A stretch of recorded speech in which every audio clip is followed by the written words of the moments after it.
네, 안녕하세요. 골방에서 하나님을 만날 때 책 73강 73번째 시간을 하겠습니다. 그러면 지난 시간에 이어서 계속 고린도후서 11장 7절 9절 말씀을 먼저 제가 읽습니다. 내가 너희를 높이려고 바울 나를 낮추어 하나님의 복음을 값없이 자비량하며 너희에게 전함으로 죄를 지었느냐? 바울 내가 너희를 섬기기 위하여 다른 여러 교회에서 요를 받은 것이 탈취한 것이라. 또 내가 너희에게 있어 용도가 부족하되 아무에게도 누를 끼치지 아니함은 마케도니아에서 온 형제들이 나의 부족한 것을 생활별 보충하였음이니라. 내가 모든 일에 너희에게 폐를 끼치지 않기 위하여 스스로 조심하였거니와 또 조심하리라. 고린도후서 11장 7절 9절 말씀을 제가 읽고 거기에 따라서 제가 해석을 한 것을 읽겠습니다. 바울은 2차 마지막 전도지 아가야 고린도에 도착했을 때 아굴라와 브리스길라 부부를 만나 장막 만드는 동업을 할 때는 안식일에만 유대 회당에서 나가 강론을 했다고 했습니다.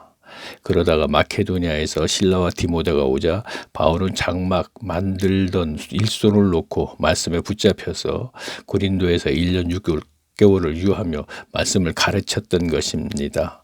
그렇다면 사도 바울은 고린도 교회 교인들에게 미움을 살 만한 일은 하지 않았는데 앞에 말씀을 보면 바울이 마치 교인들의 돈을 갈취한 것처럼 오해하는 것입니다. 어느 시대나 교회 교인들은 교회 지도자들이 과부의 가산을 삼켜도 누가복음 20장 46절에서 47절을 보면 그 내용이 있습니다. 모르는 척합니다. 그러면서 진리를 고수하는 교인이 조금만 어떻게 하면 물고 늘어지는 것은 왜 그럴까 생각해 볼 때 그에 따른 답은 갈라디아 교회 교인들에게서 찾을 수 있습니다. 갈라디아서를 보면 바울은 갈라디아 교회 교인들을 자유하게 즉 평강의 삶을 살도록 해주고 바울이 잠깐 떠나 있는 사이에 어떤 사람들이 갈라디아 지경의 교회에 들어와서 교인들에게 날과 달과 절기와 해를 지키게 했던 것입니다. 그러자 거짓들인 어떤 사람들로 말미암아 경계로 전락한 갈라디아 교회 교인들은 바울을 원망하며 바울을 원수같이 생각했던 것입니다. 이렇게 인간은 성경에 종교심이 있어 날과 달과 절기와 해와 같은 의식에 의한 종교 행위를 시키면 즐겁고 기쁜 마음으로 따라하게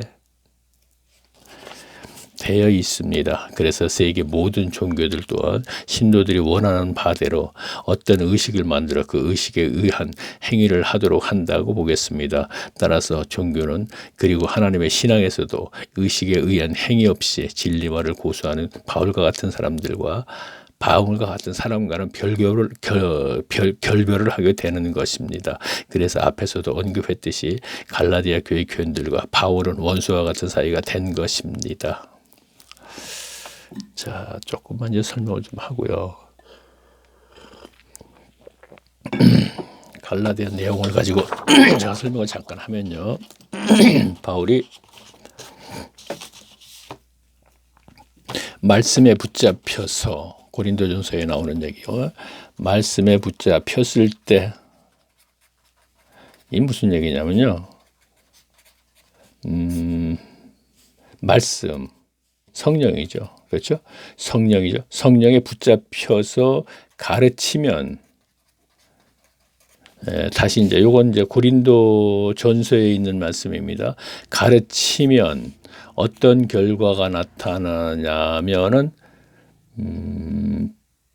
평강의 삶을 살게 하는 결과가 나타나는 거예요. 이거 천국 삶이라 그러죠, 제가. 그러면은 이것을 갈라디아서에서는 5장 1절에서는 자유케 만들어줬다 그렇게 얘기했어요.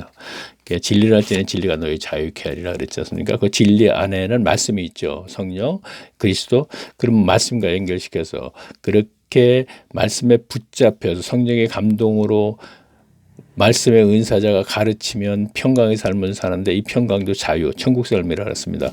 그런데 바울이 이렇게 해놓고 잠깐 어디를 다녀오니까 뭐 2, 3년 정도 되겠죠. 그러니까 어떤 결과가 나타나냐면은 거짓들이 들어와서 날과 달과 절기와 해를 지키게 했다. 갈라디아서에 나오는 얘기거든요. 날은 안식일, 달은 아비몰 하에서 출애굽을 한 날, 기념하는 날, 또 초하룻 날, 또 무슨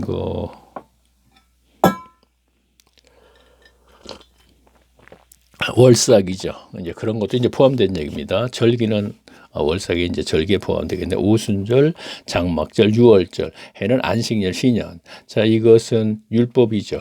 그렇죠? 근데 율법에는 의식만을 행하게 한다 이거예요. 그러면 어떻게 되죠? 종교 행위가 되는 거잖아요. 종교 행위만을 시킨다 이런 얘기입니다. 그렇게 하면서 자기의 종으로 삼는 거예요. 거짓들은 오늘날 똑같아요. 예배 시기에 있는 예배 행위를 제가 시킨다고 계속 얘기하고 있죠. 자, 그러면 인간은 성적에는 종교심이 있기 때문에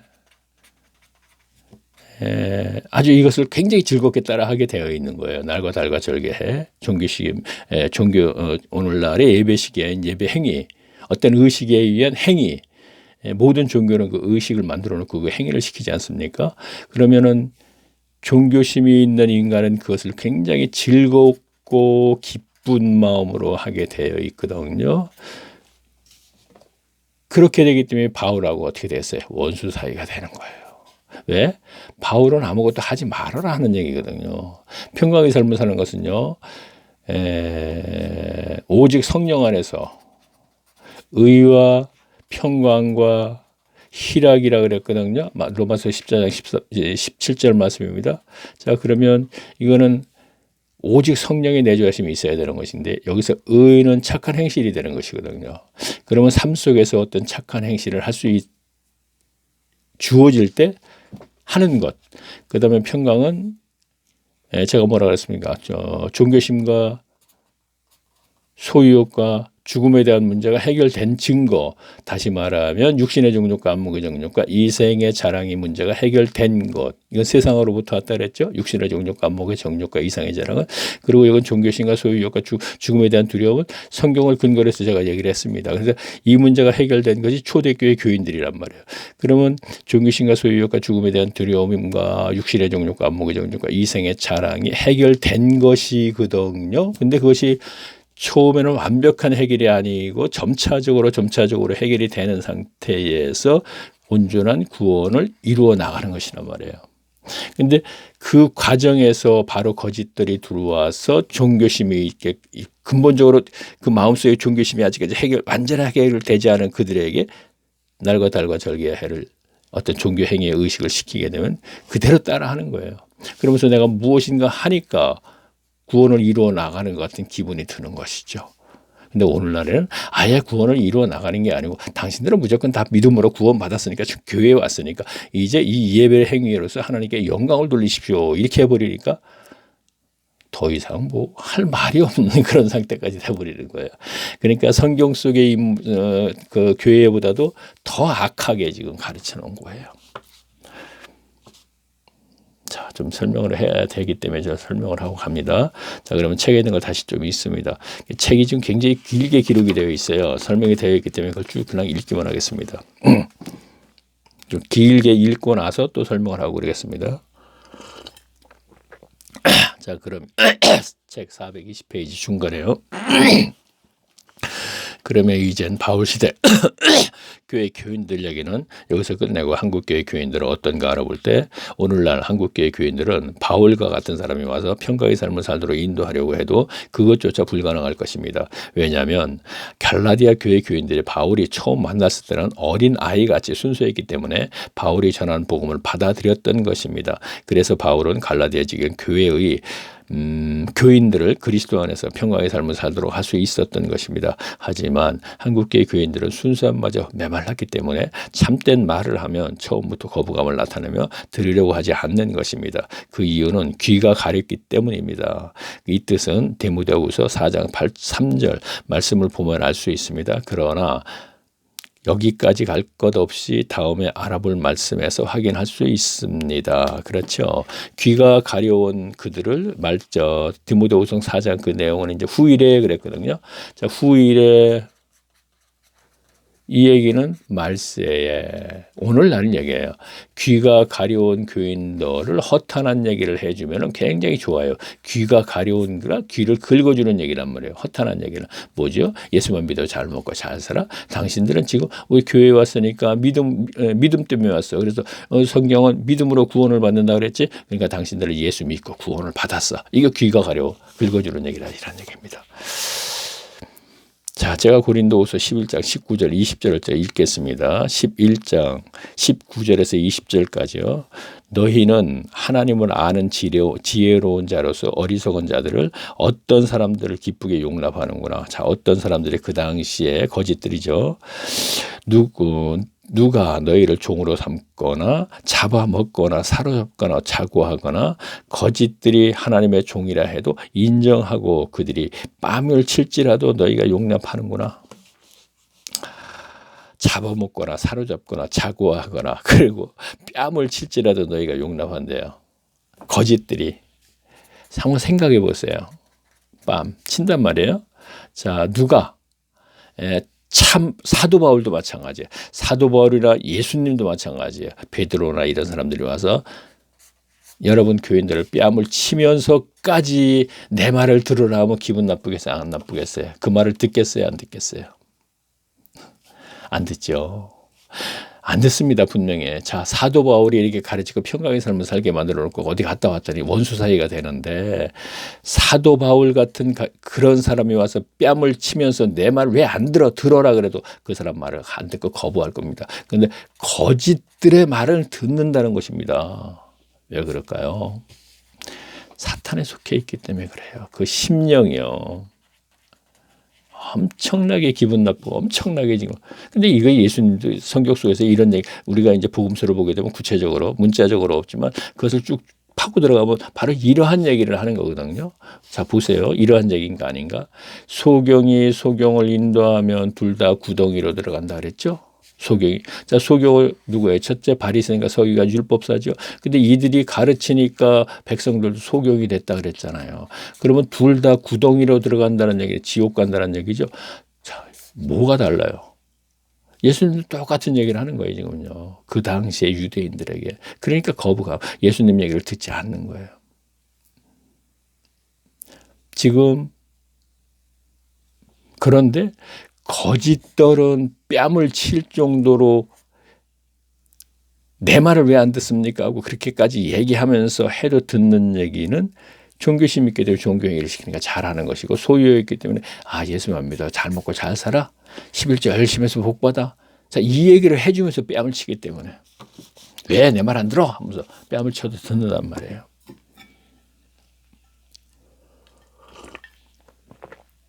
자, 계속 책의 내용을 읽어보겠습니다. 구약과 신약성경 66권에는 교회 거짓 선생들에게 맹신하는 교인들의 얘기가 헤아리지 못할 정도로 많습니다. 왜 그렇게 많을까요? 말씀의 내용을 자세히 보면 시대를 막론하고 교회 거짓들은 교인들이 들어서 듣기 좋은 말만을 골라서 한다는 것입니다. 그리고 교회의 거짓들은 인간 성정에 딱 맞는 종교적인 행위를 만들어서 하도록 시키기 때문에 거듭나지 못한 상태의 교인들은 즐겁고 기쁜 마음으로 따라 한다는 것을 발견할 수 있습니다. 그러므로 오늘날에도 교인들이 거짓 선생들이 시키는 대로 하면 큰 교회 갈 수 있다고 생각하는 것 또한 이상할 것이 없는 것입니다. 그래서 바울도 고린도 교회 교인들에게 하는 말이 누가 너희를 종으로 삼거나 라고 합니다. 이 뜻은 교회 거짓들이 어떤 의식을 만들어 거기에 따른 종교 행위를 교인들에게 시키면서 그 행위가 하나님에게 상달된다고 가르칩니다. 그리고 교회의 거짓들이 그 행위의 집전자가 되면 교인들에게는 그가 하나님의 중보자로 인식되는 것입니다. 그래서 이런 경우 히브리서 기자 바울은 히브리서 2장 15절에서 사탄에게 종노릇 이라고 했던 것입니다. 따라서 이것을 교인들에게 적용하면 교인들은 사탄의 종들인 교회 거짓들에게 종노릇이 되는 것입니다. 사도인 바울은 고린도 교회 교인들에게 지금 이 말을 하는 것입니다. 그리고 이어진 말씀은 잡아먹거나 사로잡거나 자고하거나 뺨을 칠지라도 너희가 용납하는도다 라고 합니다. 여기서 거짓들이 자고한다고 하는데 이 뜻은 거짓들이 교인들을 종교인으로 만들어 놓고 하는 말로써 자기들은 이제 하나님의 종들이 됐다는 것입니다. 그 따라서 그들이 교인들을 잡아먹거나 사로잡거나 심지어 교인들의 뺨을 때려도 교인들을 맞고만 있다니 정말 불쌍합니다. 자, 제가 이 책을 썼고 제가 조금 전에 앞에서 설명한 것을 또 간추려서 제가 이렇게 얘기를 한 것이죠. 좀 설명을 좀 보충 설명을 더 했습니다. 자, 다음에 계속 읽어볼까요? 422페이지요. 자, 그렇다면 저는 이제 오늘날 한국교회는 바울 시대 고린도 교회와 어떻게 다른가 하면서 무엇인가를 얘기해야 하는 것이 순서입니다. 하지만 하지 않겠습니다. 왜냐하면 지금 이 글과 동영상을 들으시는 분은 제가 어느 교회 거짓들과 교회들을 대상으로 얘기했는지 전달은 됐을 테니까 말입니다. 자, 한국교회 교인들에게 얘기한다 이런 얘기가 됩니다. 꼭 얘기 안 해. 세계교회요. 마찬가지예요. 자, 유럽 특히 북유럽 같은 경우에 네덜란드라든가 스웨덴 같은 데는 굉장히 우리가 생활 수준도 높고 개신교 역사도 깊으니까 신앙 수준도 엄청나게 높습니다. 예, 높습니다. 허나 하나님 편에서 볼 때 다시 말하면 성경을 놓고 성경의 기준으로 볼 적에는 아니라는 것입니다. 자, 그러면 우리가 북유럽 개신교가 많죠. 네덜란드나 스웨덴 이런데 그러면은 그곳에도 크리스마스 날 분명히 연극을 할 때 동방박사가 말구이로 오고 아니죠. 그거 얘기할 필요 없네. 자, 성경에도 없는 크리스마스라는 것을 만들어 놓고 그것을 갖다가 행하고 있잖아요. 그러니까 하나님 편에서 볼 적에는 분명히 이러한 것들을 행해서는 안 된다 그러는 거거든요. 그런데 행하고 있으니까 문제가 있지 않습니까? 하나님 편에서 볼 때 얘기합니다. 그러면 물론 가시적으로 나타나는 거 보일 때는 정도의 차이는 분명히 엄청나게 있어 보이지만 한국교회의 차이를 얘기한다면은 그러나 역시 소경이 소경을 인도하는 교회에 그것 이상은 되지 못한다는 얘기입니다.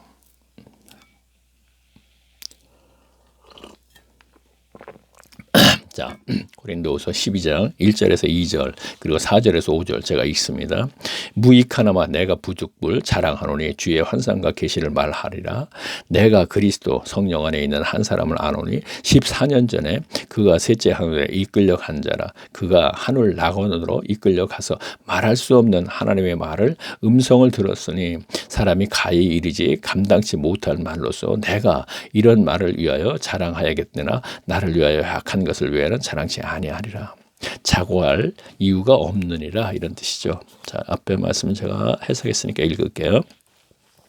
앞에 말씀에서 이 사람은 문장의 문맥으로 볼 때 바울입니다. 그런데 말씀의 내용은 바울이 14년 전에 교회 성도들의 본향인 셋째 하늘인 천국을 다녀왔다는 것입니다. 하나님께서 바울에게 천국을 보여주신 그때는 바울이 고향 다소에서 하나님의 연단을 받을 때였을 것으로 추정됩니다. 그때 바울의 상황이 어땠는지 알기 위해서는 바울의 행적을 잠시 살펴보면 바울은 유대의 교회 선생 서기관이 되려고 다소에서 예루살렘으로 유학을 가서 당시 유대 사회에서 가장 존경받는 가말리엘 문화생으로 공부를 하던 중 AD 30년에 성령의 강림으로 초대교회가 탄생을 한 것입니다. 이때 청년 바울은 초대교회를 핍박하는 행동대장으로 활동하면서 많은 그리스도인들을 잡아다가 예루살렘 공회에서 재판을 받게 했던 것입니다. 그중 대표적인 사람이 스데반 집사의 순교입니다. 자, 사도행전 7장 내용이죠.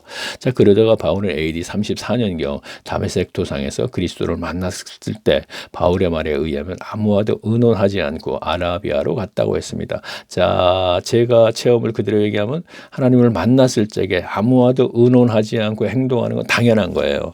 자, 성령께서 오셔서 만나 주셨습니다. 성령의 인도하심을 받는데 누구하고 의논하겠어요? 하나님의 영의 인도하심을 받는데, 그러니까 인도하심을 받아서 그러 하는데 사실은 또 인도하심의 그 결과가 뭐 대단한 게 나타나는 건 아니에요.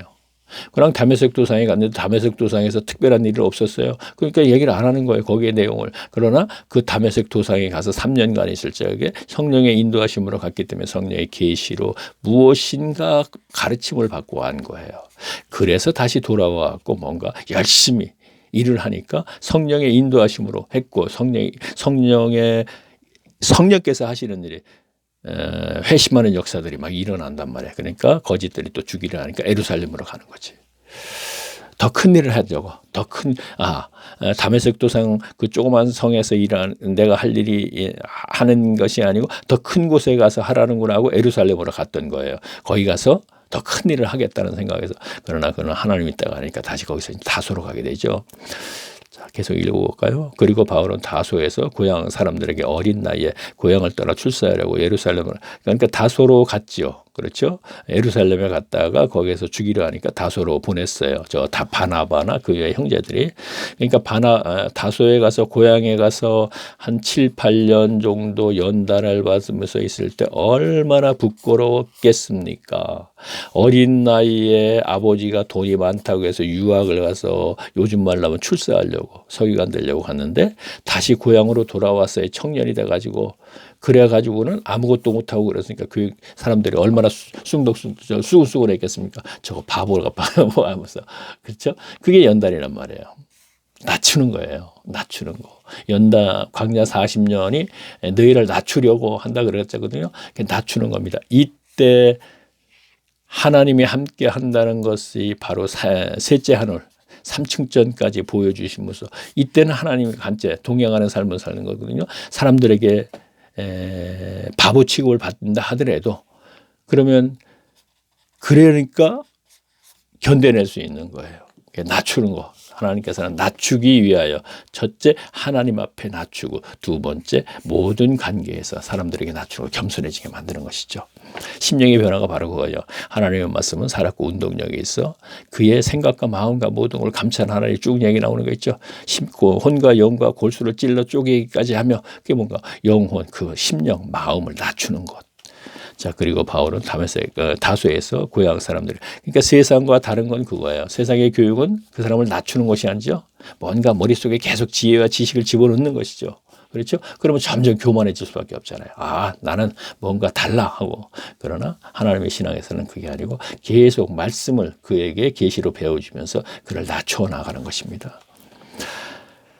절대로 교회에서도 으뜸되려고 안 합니다. 절대로 안 합니다. 앞에서도 우리가 으뜸되려고 했었죠. 그러나 오늘날의 주의종이라는 그들은 자기들이 으뜸돼가지고 그렇게 만들어 놓은 자체도 잘못된 거예요. 그리고 만들어 놓은 자체 분명히 계급이죠. 그리스도가 몸이면 거의 지체가 있습니다. 이거 지체가 교인들이죠. 이 몸 하나만이 으뜸이 되는 거예요. 그것 위에는 전부 동등한 입장이거든요. 그냥 분명히 계급을 만들었잖아. 목회자, 장로, 권사. 근데 목회자 만들었죠. 근데 이 목회자가 목회를 그냥 한다면 그가 정상적으로 아니잖아요. 성경적이 못한 사람이죠. 아무리 구별나게 보여도 거룩해 보이도 텔레비 나와서 아주 그냥 거룩하게 한 사람이 있죠. 한국교회에서 10곳 손가락 안에 보면 거룩하기로 그런 사람 나와서 아주 거룩한 얘기, 내용은 거룩하고 굉장히 모습이 거룩해 보입니다. 그러나 가말리엘만큼 거룩해 보였겠습니까? 그리고 바울은 다소에서 고향 사람들로부터 어린 나이에 고향을 출세하려고 예루살렘에 갔다가 중도에서 포기하고 돌아온 바보, 멍청이 취급을 받으면서 연단 생활을 할 때 하나님께서 바울이 이 세상을 떠나면 가게 되는 천국을 미리 보여주신 것입니다. 힘든 생활이었기 때문에 저 역시 그런 경험을 했습니다. 아주 힘들 때. 바울이 8년 정도 고향에서 제가 2000년도 5월 1일 날 간증에서도 제가 있지만 하나님을 만나 주신 이후에 한 2년쯤 됐대. 제가 어떤 교회에서 신앙생활을 할 때 새벽에 그 구름이 꽉 낀 곳에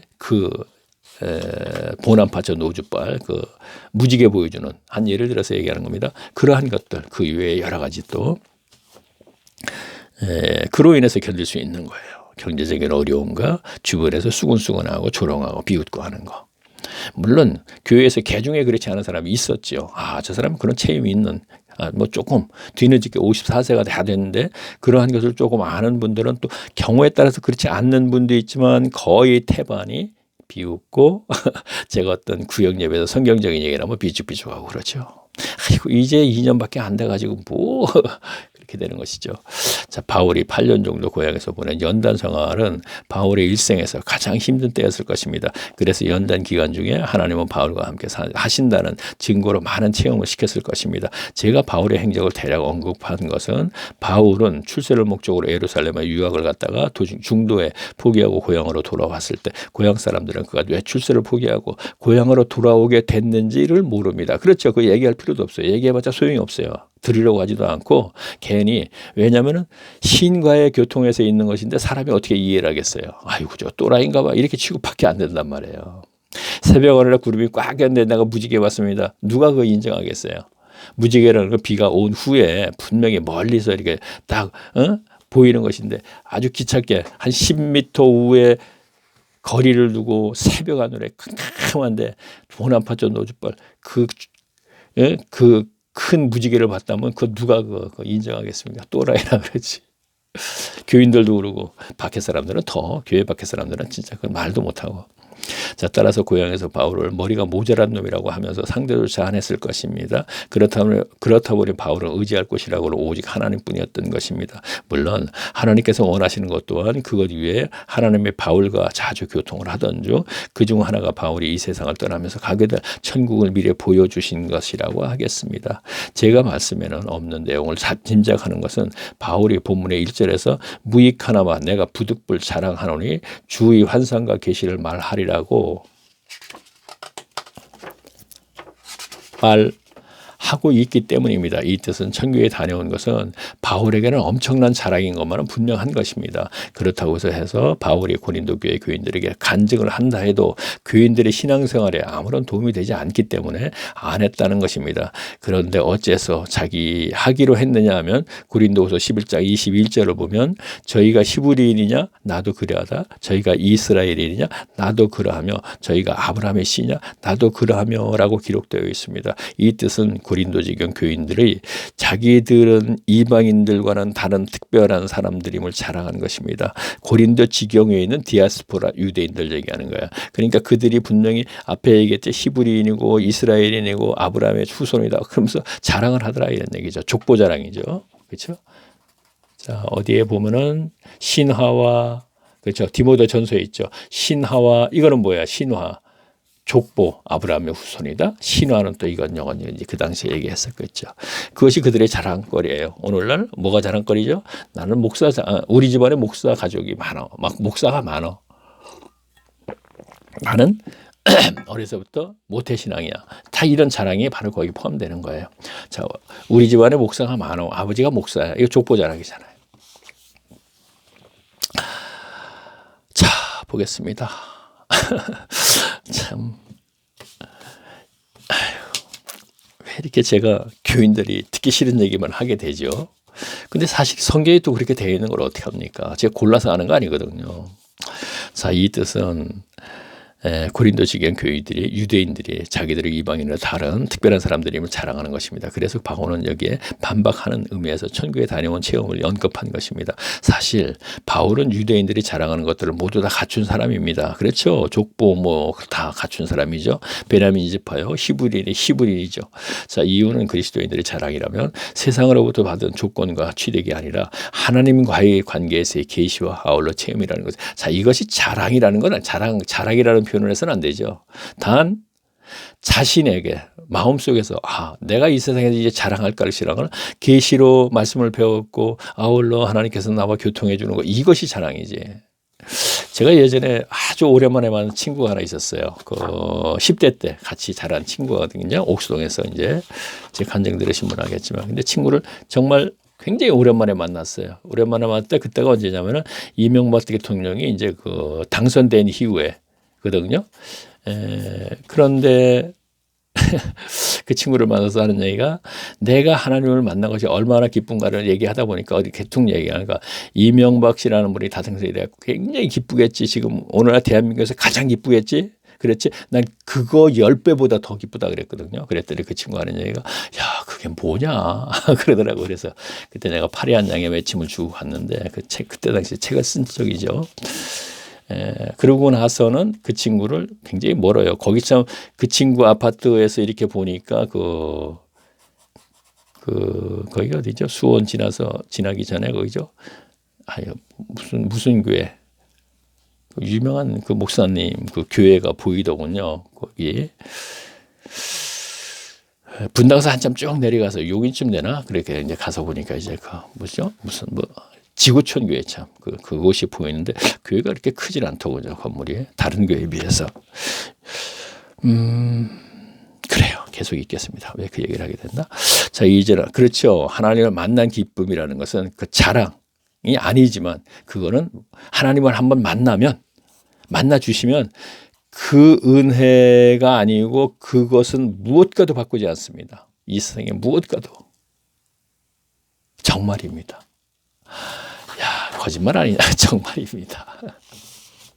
야, 그냥 교회 다니면 자, 읽겠습니다. 자, 이제는 언제나 그랬듯이 한국교회에서 교회로 와서 오늘날 한국교회 교인들의 간증 내용을 들어보면 대부분 사업이 잘 되고 돈을 많이 벌었거나 아니면 병을 고침을 받았다는 등의 세상적인 문제를 해결받은 것을 하나님의 은혜로 알고 라고 하며 자랑 삼아 간증합니다. 하지만 하나님으로부터 세상으로 보냄받은 사도인 바울의 가르침에 따르면 그런 것은 하나님의 신앙에서 축복이 아니라 독이 된다는 것이 디모데전서 6장 4절에서 10절까지 언급하고 또다시 17절에서 20절까지 보충으로 자, 간증 들어보게 되면 사업 잘 됐습니다. 병 고쳤습니다. 우리 자녀들이 잘 됐습니다. 대충 이런 내용이죠. 우리 교인들이 간증을 하게 되면 그러면 이것도 하나님의 축복 가운데 일부는 됩니다. 그러나 간증 한번 해보세요. 그러죠? 그러면 이러한 단계까지 간 분들은 그 이전에 간증이 있어야 되는 거예요. 바울과 같은 이런 간증. 바울 정도는 아니래도 그래도 제가 하나님을 만났어요. 만나가지고 사실은 이렇게 연단 받는 기간에요. 제가 이렇게 어려움이 있었는데 하나님께서는 저에게 그것을 견디기 위해 이렇게 해주셨어요. 이 간증이 먼저 되고 다음에 이 간증이 돼야 되는 게 순서란 얘기죠. 그런데 간증을 하게 되면 이 간증만 한다면 이 뒤에 있는 간증이 없다면 그것은 하나님의 축복이 아닐 수 있다 이런 얘기입니다. 물론 그 앞에 것을 얘기하지 않고 이것을 얘기하는 순서가 될 수도 있겠지만 어쨌든 저는 무슨 얘기를 하냐면 먼저 순서는 바울이 다소에 가서 연단 받을 때 하나님과의 연단 교통에서 있었던 일이 간증이 돼야 되는 것입니다. 먼저. 그리고 나서 이 간증. 그 중에 생활 속에서 연단 속에서 어떤 병도 고쳐주세요. 그리고 사업이 잘 되지는 않지만 만나를 주듯이 이렇게 먹여 살려주시더군요. 그리고 자녀의 문제도 내가 자녀의 문제에 대해서 굉장히 신경 쓰는 것을 하나님은 아시니까 그들도 역시 평강의 삶을 살도록 그들도 역시 편안한 삶을 살도록 그들도 역시 그렇게 잘 되지는 않지만 걱정하지 않을 정도까지는 해 주시더군요. 이렇게 되는 게 간증이라고 저는 생각합니다. 제가 간증을 한다면 그렇다는 얘기입니다. 자, 다시 425페이지. 제가 68강을 보겠습니다. 의롭다는 죄를 사함 받을 뿐입니다. 자, 그렇죠. 의롭다는 죄 사함이라고 제가 해야죠. 그러니까 죄를 사함 받을 뿐이에요. 그러니까 여기서 의롭다. 제가 로마서를 지금 얘기하려고 그러는가요? 아마 그럴 것 같으네요. 이신득의 책이죠. 로마서가. 그렇죠. 로마서로 왔군요. 이제 마지막에. 로마서로 왔기 때문에 지금 얘기하는데. 자, 부활 믿고, 자, 복음이죠. 포함된 얘기요. 의롭다. 로마서입니다. 자, 로마서 이신득이 써이 믿을신 얻을 뜻 오르리 무엇인가 하나님께 믿으면 얻어내는 건데 의롭다 인칭 받는다 이런 얘기죠. 그렇죠? 그렇죠. 그런데 그 의롭다는 죄를 사함받을 뿐이지 구원받은 것은 아니다. 왜 제가 얘기하죠? 이신득이 로마서를 얘기하면서 자 보세요. 의롭다 인천받 그럼 구원 연결해 버리거든요. 오늘날 모든 교인들을 구원받아서 천국 간다고 얘기를 해버렸기 때문에 그들이.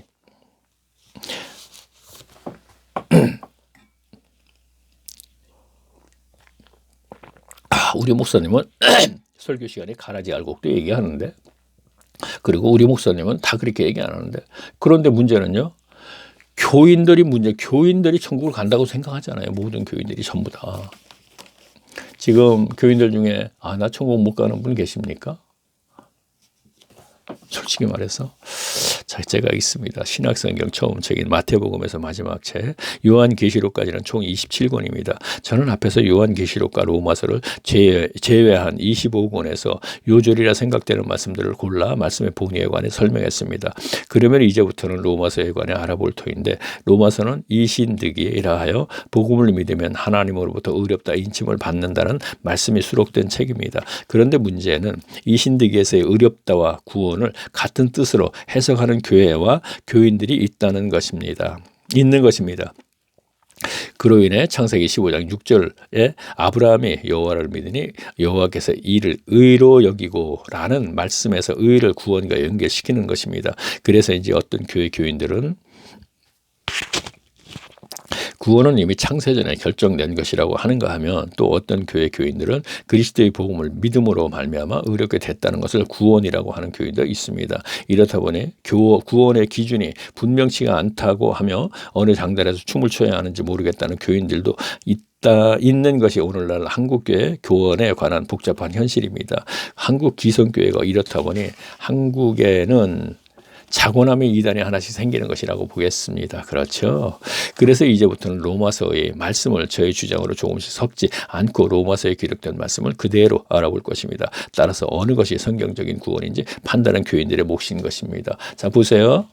제가 앞에서 그렇죠. 이단이 많이 생긴다 이런 얘기예요. 그렇죠? 이단이 많이 생기죠. 그 왜 그럴까요? 그런데 이단은요, 오늘날 교회 교인들이 그러니까 구원, 자, 의롭다. 자, 이것이 구원입니다. 자, 이제 천국 갑니다. 자, 이러한 가르침인데 이 가르침을 받아들여서 자기도 다 천국 간다고 생각을 하고 영광 돌리느라 예배를 지금 드리고 있습니다. 그런데 이단이 들어와서 무엇인가를 얘기하면서 자, 한번 그렇지 않지 않느냐. 갈라디아 교회 교인들과 거짓 떨에 거의 비슷한 거예요. 그러면 이단은 성경 구절을 하나 뽑아가지고 자 보세요. 이거 틀린 얘기 아닙니까? 하면서 얘기를 합니다. 그러면 성경 구절을 잘못 오용한 것을 믿고 천국 가는 줄 알았는데 이단은 다시 또 성경 구절을 오용하는 거거든요. 근데 그래서 속는 거예요. 쉽게 얘기해서. 확실하게 제가 얘기했듯이 구원은 종교신과 소유욕과 죽음에 대한 문제가 해결된 거지. 이렇게 얘기를 하게 되면 오늘날 교회 교인들은 100% 다 떠납니다. 거기에 지금 자기 의지로 되는 것이 아니기 때문에. 그러면 목회자는 오늘날 바울처럼 말씀으로 잘 가르쳐서 그 단계까지 갈 수 있도록 해줘야 되는데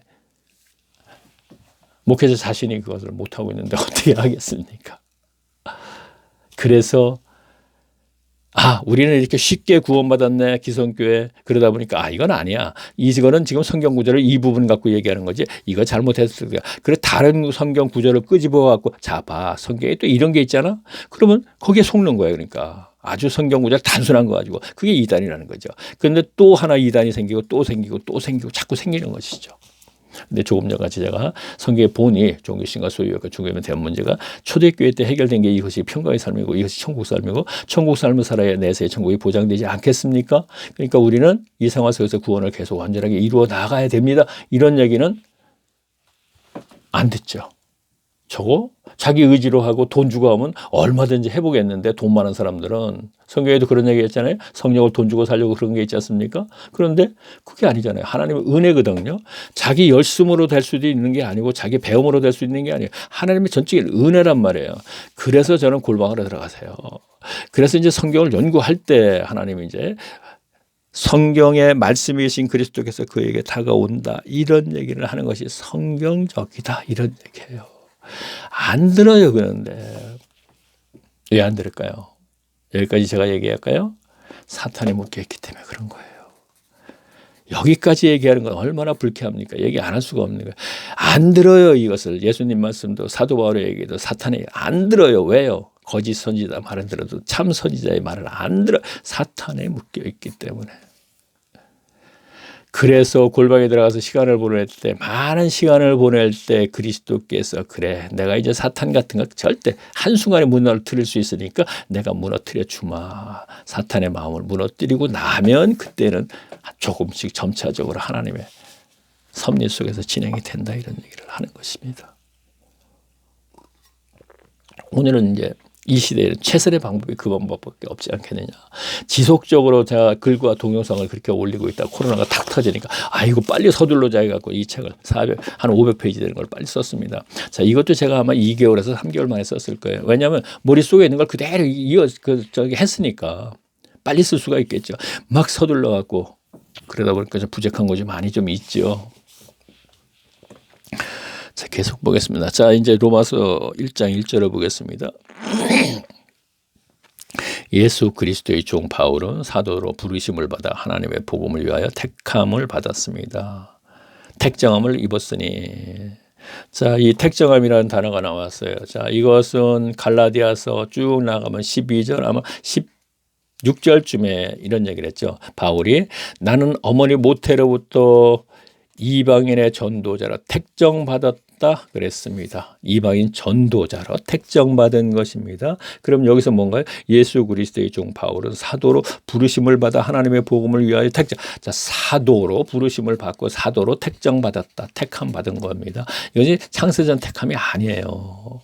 자, 택함 이런 한 부분을 가지고 창세전 택함 이렇게 하기 때문에 교인들이 속고 있기 때문에 그런데요. 자, 갈라디아서 1장 16절에서는 어머니 모태로부터 이방인 전도라 택정받았다. 여기서는 사도로 택함을 받았다. 이 뜻입니다. 사도 뭐죠? 세상으로 보냄을 받은 자. 자, 예수님도 사도예요. 성부 하나님이 천상에서 예수님을 세상으로 보냄을 받았죠. 복음을 이루기 위해서. 그러면 여기서 사도 바울은 이방인 전도자로 보냄을 받아. 그래서 사도. 자, 너희도 그들 중에 있어 예수 그리스도의 것으로 부르심을 입은 자라. 자, 그러니까 예수 그리스도의 종 바울은 부르심을 받았는데 사도로 택정받았어. 근데 너희들도 고린도 교인들에게 하는 게 너희들도 그리스도께서 부르심을 입은 자니라. 자, 택정받았다 사도로. 그런데 너희는 택정받은 것이 아니라 부르심을 받았다. 누구? 성도의 삶을 살고 하나님께 영광 돌리라고. 삶 속에서, 예배 속에서가 아니고 예배 행위에서가 아니고요. 자, 제가 읽습니다. 또. 자, 앞에 이제 로마서 1장 1절 말씀, 그리고 로마서 1장 6절 말씀을 이제 해석하는 것이요. 로마서 1장 1절에서부터 한국교회 교인들의 판단에 필요한 구절이 나왔습니다. 앞에 말씀을 보면 1절에서는 바울은 복음을 위하여 택정함을 받았다고 했습니다. 따라서 할빈의 창세전 구원을 고수하는 장로교회 측과 교인들은 여기에서 택정을 택함으로 해석을 하는 것입니다. 그래서 제가 그렇다면 6절에서는 왜 부르심이라고 했느냐고 장로교회 교인들에게 물으면 택정이나 부르심이나 같은 뜻이라는 것입니다. 그래서 제가 앞에 이렇게 설명을 했죠. 제가 다시 물을 수밖에 없어서 그렇다면 바울은 어째서 1절에서는 택정이라고 하고 이어진 말씀인 6절에서는 부르심이라고 했을까 하고 물으면 여기에서 교인들은 대답을 없는 것입니다. 그래서 제가 대신 대답을 하기를 본문 1절에서 보면 하나의 문장에 부르심과 택정함 이렇게 두 개의 단어가 있습니다. 그렇다면 바울이 무슨 이유에서 이렇게 썼을까를 알기 위해서는 바울의 서신 갈라디아. 자, 뭐 머릿속에 있는 거 제가 이제 썼으니까 지금 먼저 얘기를 했고 이제 읽네요. 1장 15절에 아까 16절인데 15절이군요. 그러나 내 어머니 태로부터 나를 택정하시고 은혜로 나를 부르시니가 라고 말했다는 것으로 볼 때 여기서는 바울의 택정함을 입었다고 했습니다. 택정함을 입었다고 했습니다. 그리고 사도로 부르심을 받는 바울을 죄송합니다. 또 틀렸네요. 사도의 부르심을 받아는 자, 바울을 세상에서 불러내어 사도 직분을 주었다는 것입니다. 그래서 로마서 1장 6절에는 로마 교회 교인들을 택정했다고 하지 않고 세상에서 하나님의 백성으로 부르심을 받았다는 것입니다. 이렇게 볼 때 성경에서 택함과 부르심은 분명히 다르다는 것입니다. 이해가 있는 것을 생각하지 마. 듣고 있던 교인들은 모두는 묵묵무다 부담이었습니다. 그러니까 인정도 부정도 하지 않더라는 것 말입니다. 그래서 더욱 확실히 하기 위해 요한복음 15장 6절 15절을 연결했습니다. 제가 읽습니다. 제자들 너희가 나와 택한 것이 아니요 예수님 내가 너희를 택하여 제자로 세웠나니 이는 너희로 가서 과실을 맺게 하고 또 너희 과실이 항상 있게 하여 내 이름으로 하나님 아버지께 무엇을 구하든지 다 받게 하려 함이니라.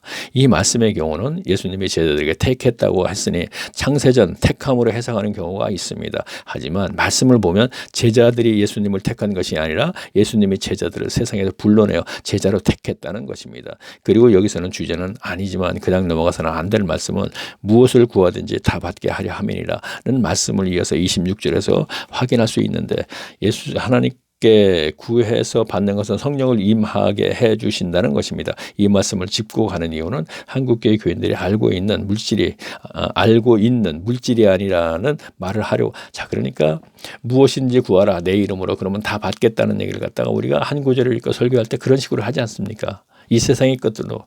근데 문맥적으로 해석을 해야 되죠. 그래 쭉 연결이 되는 거 보면 성령을 주겠다는 얘기를 하는 거거든요. 제가 그 얘기를 하는 겁니다, 지금. 자, 그러면 제가 얘기를 했으니까 제가 대답을 하지 않고 역시 또 그 얘기하는 또 묵묵부담이었다 이런 얘기를 하는 것입니다. 답답할 정도로. 자, 앞에서 제가 뭔가 또 잠깐 설명을 좀 했어야 되는 부분이 있는데 제가 그냥 다 읽고 나서 자, 생각나지 않으니까 제가 잊어먹었으니까 갈게요. 역시 나이는 무시 못하나 보네요. 근데 그렇지 않습니다. 성경의 말씀은 그냥 팍 자꾸 잊어먹지 않습니까? 나이 때문에 그런 건 아니라고 생각합니다. 자, 로마서 1장 8절 말씀 제가 읽습니다.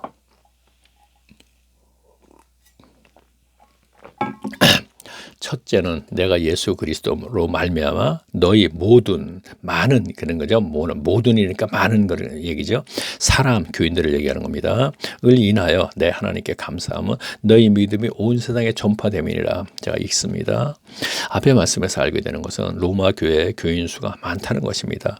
그리고 로마 교회를 통하여 그리스도의 복음이 온 세상으로 퍼지게 된다는 것입니다. 그렇다면 그 이후부터 로마 교회는 어떻게 됐는가 알아보면 사도 바울이 전설에 의하면 네로 황제에게 참수형을 당하고 사도 베드로는 십자가형을 당했다는 것입니다. 그리고 사도 시대가 끝나고 교부시대 때도 그리스도 교회의 핍박을 계속되다가 AD 313년에 콘스탄티누스 황제가 그리스도교를 공인하는 것 핍박이 멈춘 것입니다. 그리고 그때부터 그리스도 교회는 본문 말씀대로 세계로 급속도로 확산됐던 것입니다. 하지만 교회의 타락의 속도도 급속도로 함께 하면서 말입니다.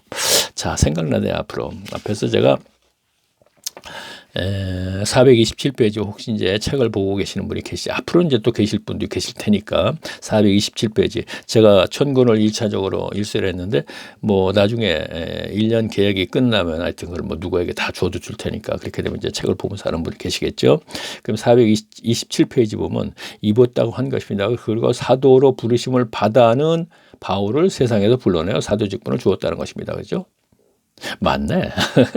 맞는데 제가 자, 그러면 제가 뭘 얘기를 하려고 그랬냐면 중간중간에 조금 글을 잘못 표현을 한 것들이 있고 그래요. 그러면 그 표현의 내용을 제가 보니까 출간 핸드에 보니까 본 의의를 벗어나서 얘기하는 건 아니었더라고요. 그래서 그렇게 큰 문제는 되지 않고 이 책에 대해서 제가 좀 얘기를 하면 1강에서 얘기했는데 1강은 이제 들으시면 뭐 알겠지만 먼저 기독교 출판사에서 의뢰를 했어요. 그래서 출판을 하기로 했어요. 그러다가 중간에서 교정까지 하고 우리 출판사에 못하겠습니다. 그래요. 이유는 내용을 보고 목회자들에게 추천서를 좀 받으려고 그랬나 봐요. 책 앞에 표지에. 그랬더니 그분들이 아마 추천하지 말아라.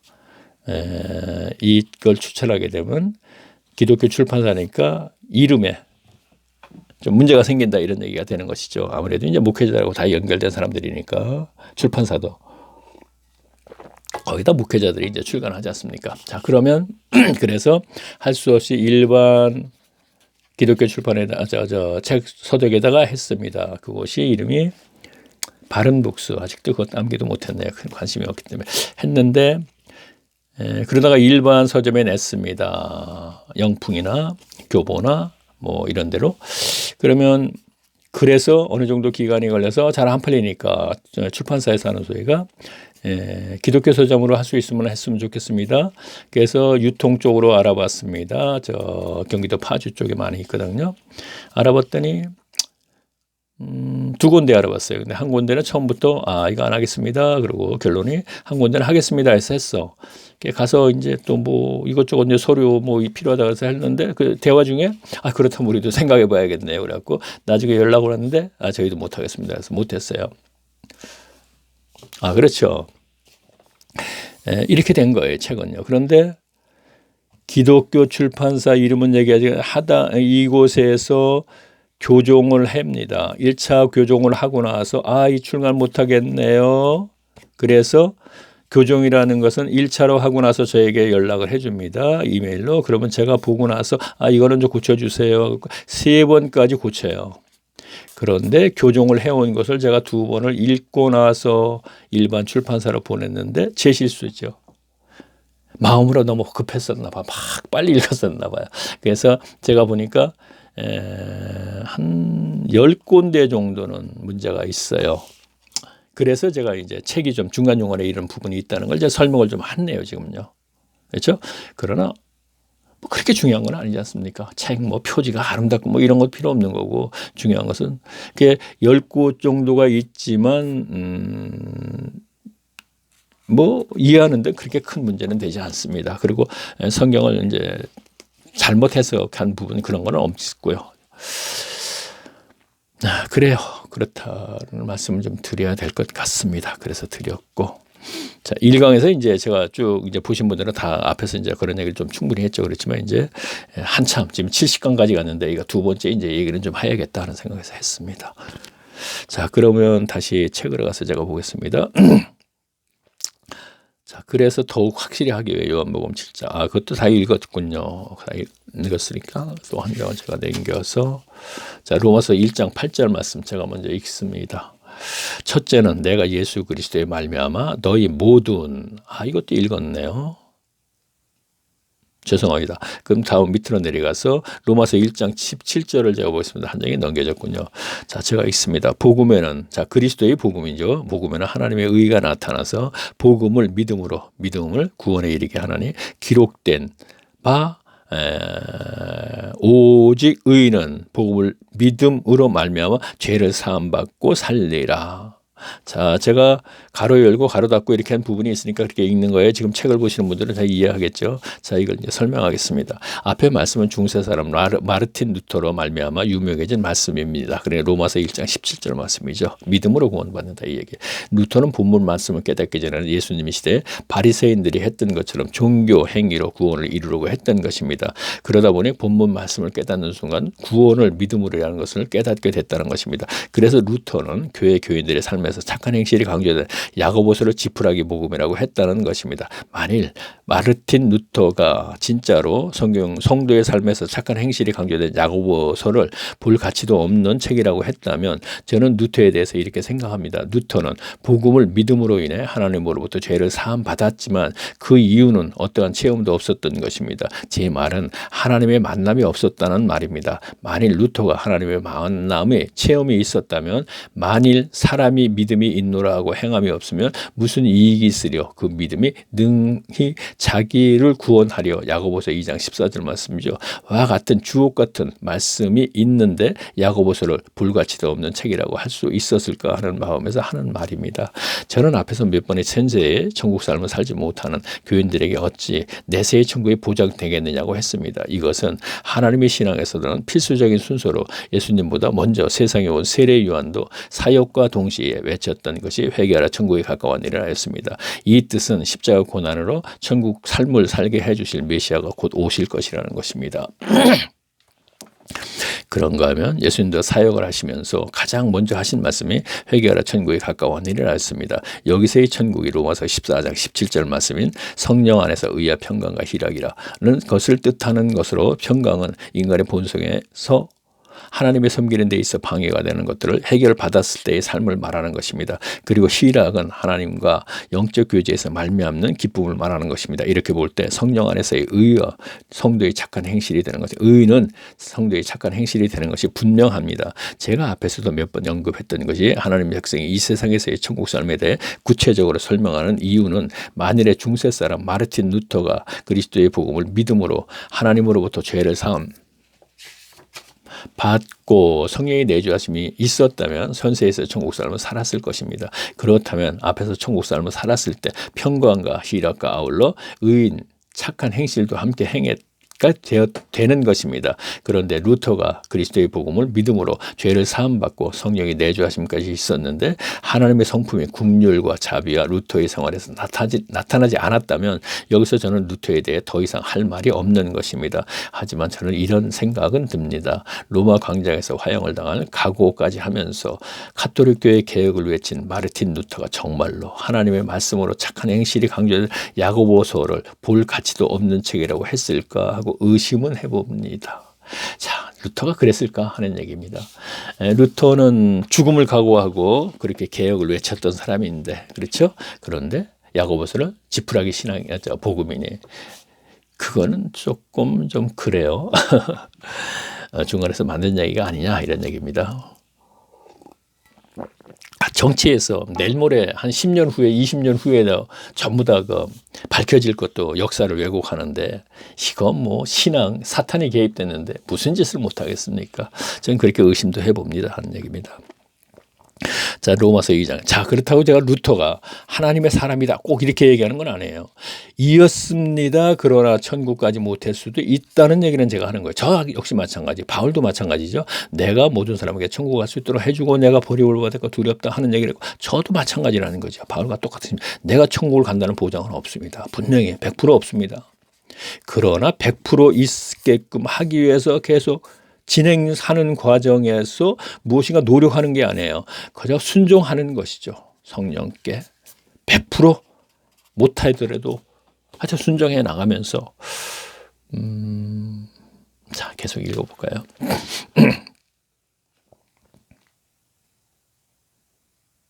자, 그러면 로마서서 2장 1절을 읽겠습니다.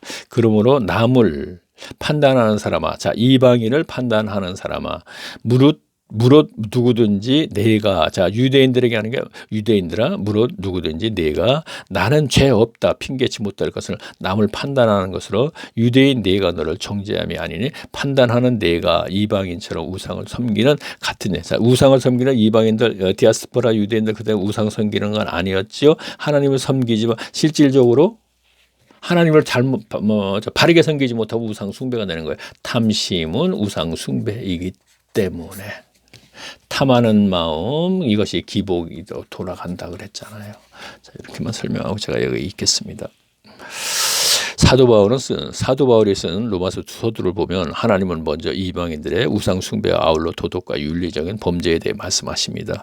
그리고 이어서 유대인들에게 하신 말씀의 본문입니다. 바울 당시 유대인들은 하나님께 택함받은 백성이라는 자긍심으로 말미암아 사마리아 사람들을 견이죠. 취급을 했듯이 이방인들도 마찬가지로 취급을 했던 것입니다. 하지만 앞에 말씀에 이어진 로마서 2장 3절 말씀을 보면 이런 일을 행하는 자를 판단하고도 이방인을 개취급하는 그들 판단하고도 같은 일을 범죄를 행하는 사람아 유대인들 내가 너희를 하나님의 판단을 피할 줄 아는 여기서 판단은 심판을 피할 줄 생각하느냐 이런 얘기죠 라고 했습니다. 이 말씀의 해석은 오늘날 한국교회 교인들에게 경각심을 가지자는 의미에서 저에게 한마디 하라고 한다면 저는 이렇게 말할 것입니다. 한국교회 교인들아 너희는 모두가 천국을 가는 것으로 생각하고 있으면서 어찌하여 세상 사람들은 모두가 지옥을 간다고 생각하느냐. 그러고도 한국교회 교인 너희들이 하나님의 심판을 피할 줄로 아느냐라고 할 것입니다. 굳이 제가 왜 이거 얘기했죠? 유대인들이 그랬죠. 자, 이방인들 모두 지옥 가. 자, 지금 성경은 뭐 얘기했죠? 그런데 하나님께서는 뭐라 그랬어요? 너희가 하나님의 판단을 피할 줄 아느냐? 너희가 심판을 피할 줄 아느냐 그랬잖아요. 자, 오늘날 교인들 모두 천국 가. 그런데 교회 가지 않는 사람은 모두 지옥 가. 누가복음 얘기는 잠깐 좀 할까요? 누가복음 내용을 보군요. 앞에서 제가 이제 그걸 요점 정리를 했는데 데오빌로가카 그렇죠? 자 이방인이죠. 자 헬라인쯤 되겠죠. 그렇죠? 자 이에게 주는 거래요. 데오빌로 회당 갔으면 못 갔어요. 못 갔죠? 회당 못 가죠. 자 오늘날 예배당 안 갔다는 얘기입니다. 그러면 데오빌라에게 하는 얘기가 당신이 회당을 가지 않았어도 천국 갈 수 있는 가능성이 있어 하면서 내용이 쭉 보니까 회당에 그 당시에 들어가지 못했던 사람들이 전부 천국 백성이 됐다는 얘기가 누가복음 얘기가 핵심이에요. 그러면서 제일 마지막에 뭐라고 돼 있어요. 자 아리마다 사람 요셉 아시죠? 아리마다 사람 요셉을 갖다가 뭐라고 하더라? 그래, 그도 역시 천국을 기다리는 사람이라고 묘사하면서 누가복음이 끝나거든요. 이 얘기는 아리마대 사람 요셉은 관원입니다. 회당을 얼마든지 가고 회당의 지도자입니다. 그런데 그가 하나님의 나라를 기다리는 사람이라 하는 얘기는 메시아를 기다리는 사람이라 하는 뜻이거든요. 아리마대 사람 요셉이. 그래서 그가 메시아가 바로 그리스도구나 그래가지고 관원직을 내려놓고 결국 천국 백성이 되는 것인데 그렇게 해서 누가복음이 마무리 지거든요. 그건 무슨 뜻이냐면 데오빌로 너도 지금 아리마대 사람처럼 관원이지 네가 그 자리를 내려놔야지만이 너도 천국 백성이 되는 거야.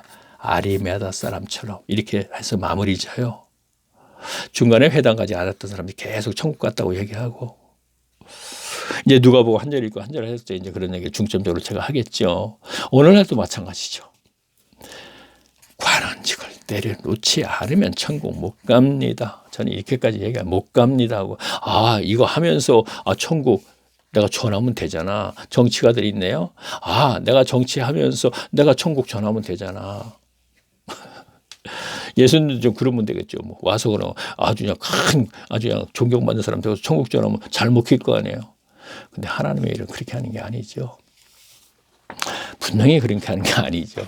자, 이거는 공감하죠. 아, 하나님은 그렇게 하는 게 아니야. 그건 공감하죠. 그런데 관원직을 그냥 가지고, 그냥, 스타직을 그냥 가지고, 사람들에게 인기를 그냥 가지고, 그거 이용해서, 아, 내가 이렇게 하게 되면 간증을 하나 해도 조회수가 많고, 내가 이렇게 하게 되면, 아, TV, 시청률도 좋아지니까, 아, 내가 큰일을 하지?